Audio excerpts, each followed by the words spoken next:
connection. We all know the Dallas to Memphis connection. We saw it in the Dolph murder. But let me put y'all on game with the CMG connection. What was your boy Pooh Shiesty trying to get out this contract for? To sign with Yo Gotti. Remember, Yo Gotti and Gucci Mane are enemies. The reason Gucci Mane even signed all these artists in Memphis was to get under Yo Gotti's skin. Right. Okay. Why Gucci Mane Yo Gotti used to fuck Keisha Keough. That was his girl first. Oh, yeah. Before she jumped to Gucci, she was with Yo Gotti. I didn't know that.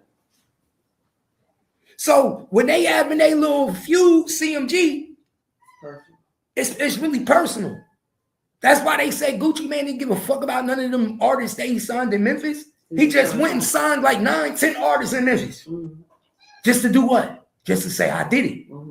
Just to say that nigga, I could take people out of your throne. Now I got people in your hood ride with me when I come from Memphis.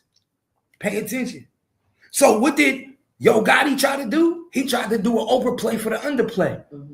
When you get out of jail, I know you're gonna be the biggest nigga. Get out of that contract, and I got you. But Yo Gotti wasn't gonna buy him out the contract. Right. You want to know why you think Yo Gotti wasn't gonna buy him out the contract? This game 101, y'all. Why do you think he wasn't gonna buy him out the contract? You think 50 Cent will put money in his enemy pockets? Oh no, absolutely not. Okay. You think about it, you think 50 Cent gonna put money in his enemy pockets? No.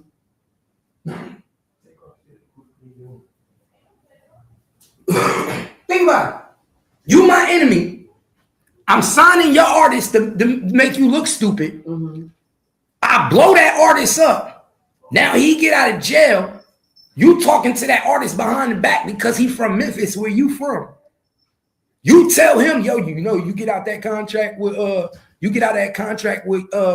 Gucci Mane. Guess what? I'll take care of you. I'll give you your own division under CMG. I'll take that. So now you basically gave this young man a dream. We have to blame Yo Gotti for this shit. Right. Because Yo Gotti sold this nigga a dream. Yo, you get out of that contract with Gucci Mane.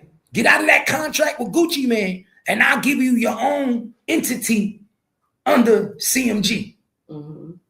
I'll give you Chopper Gang?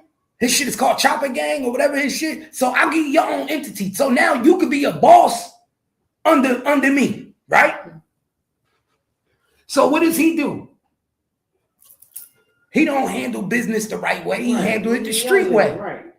A businessman would have went to Gucci and said, yo, my nigga, how can we get out this contract? How can I pay my way out? But Gucci ain't gonna do that because when you hot, I just struck gold, my nigga. This shit is like the lottery. It's like going to buy a lottery ticket, you win, and then now you asking me to give it to you. I just because remember, the rappers are dime a dozen. Not everyone have a top 25 record. Not everyone have a 100 hit record. You see what I'm saying? Not everyone has a sustainable career, even while they're in prison. So not only was he able to sustain his career for the last 4 years that he was in the feds, he came out and had a top 10 record. So I struck gold. My lottery ticket, this one investment is going to pay me back for every artist I fucked up with, whether it was Enchanting, whether it was Scar. You sign 100, but you only hit on one. And now you want me to give my lottery ticket to Yo Gotti.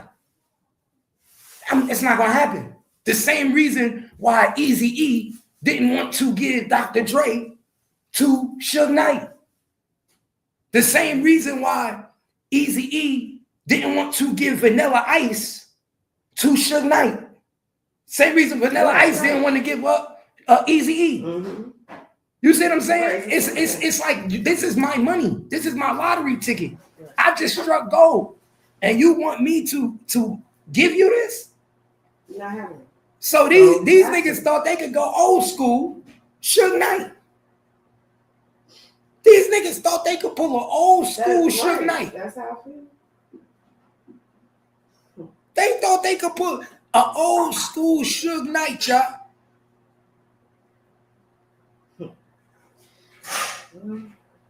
And this shit just cost Pooh shiesty the rest of his life. And I believe that the feds could have prevented this. They knew he left the crib. I believe when he left the crib, they followed him. I believe they let him do what he do. I believe they still had his phones tapped. Right. See, a criminal think when they get out of jail that they still not being watched. My nigga was on federal parole. They're still watching every move you do. They watching you with a fucking, my nigga, I don't even think if these criminals actually knew the technology and how easy they could watch everything you do and all your moves, bro, they literally can have a drone in the sky that you don't even see. That's thousands of miles in the air, just looking down on you and watching your every move. They literally have things that they can look in your house and see every movement in your house. Like, I don't understand these niggas.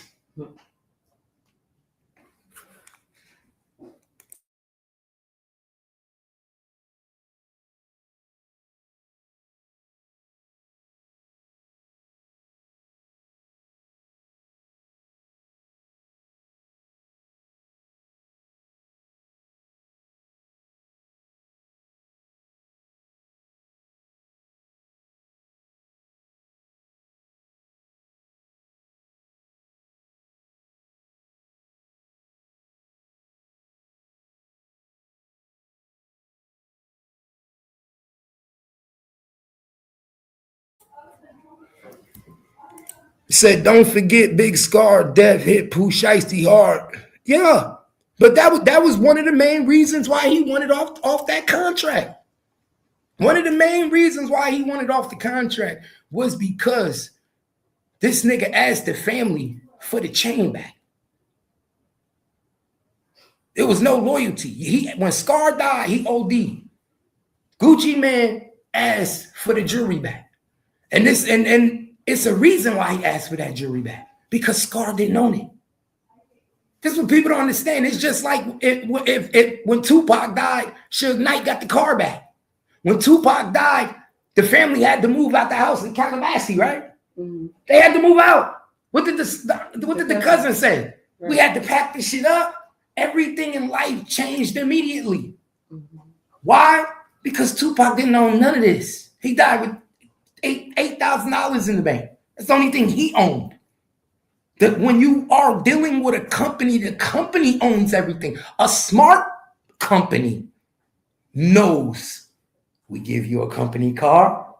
Mm-hmm. We giving you a company credit card. When you work for Lowe's, what do Lowe's do? They give you a gas card. Mm-hmm. When you work for these high corporation companies, what do? They give you a company card. And that is to make you feel what? Good when you're with the company. Yeah, because when you're using it, you think you're the shit. You're buying lunch, you doing. And sometimes you get caught up in the matrix where you think you own it. Mm-hmm.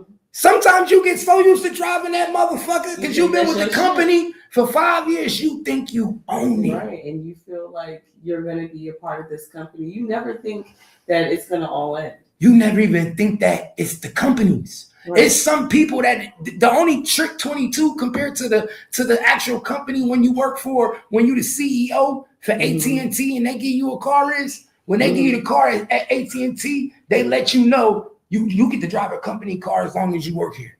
Right. Compared to with a music business, never tell you that. They just give you the car. They say, here, man, got you a new car. But they don't tell you this car is just as long as you work here. Yeah, because this is a company. But yeah, that's the trick. They think it's their car. Exactly. The house. You think it's right. My nigga, think 99 out of 10 rappers, 10 out of the 10 rappers in the world, musicians in the world, live in a house that was given to them. Most of these people that are artists or rappers never had good credit. They didn't go get this home like how me and you went to the bank and got our home and qualified for a loan. No, they are given this home through a company. So then when they actually lose this company or lose this contract, they take the home from them and say, yeah, this was your home, but it was your home through the company. We helped you get this. What's the first thing Suge Knight said? What's the first thing Suge Knight said? None of my artists had credit.